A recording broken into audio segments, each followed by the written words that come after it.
Hello friends, hi, welcome to my channel. Hey Siri. ఎప్పుడు నాన్ వెజే కదా, నాన్ వెజ్తో ఈక్వల్గా టేస్టీగా ఉండే పన్నీర్ కర్రీ ఎలా చేయాలో చూద్దామా.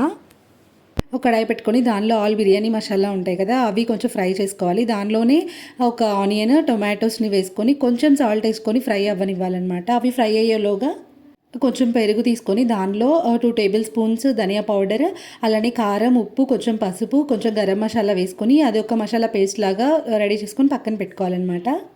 ఆ తర్వాత కొంచెం బటర్ వేసుకొని దానిలో పన్నీర్ పీసెస్ని కట్ చేసుకొని వాటిని ఇలా ఫ్రై చేసుకోవాలి. పన్నీర్ పీసెస్ ఫ్రై అయ్యాక దానిలోనే చిన్న చిన్న పీసెస్గా కట్ చేసుకున్న ఆనియన్స్, అలానే 2 పచ్చిమిర్చి వేసుకొని ఫ్రై చేసుకోవాలి. దానిలోనే మనం ముందుగా చేసుకున్న మసాలా పేస్ట్ ఉండింది కదా, దాన్ని వేసుకొని కొంచెం ఫ్రై చేసుకోవాలన్నమాట. తర్వాత ఆ పెరుగు మసాలా ఉండింది కదా, దాన్ని కూడా వేసుకొని ఫ్రై చేసుకోవాలి.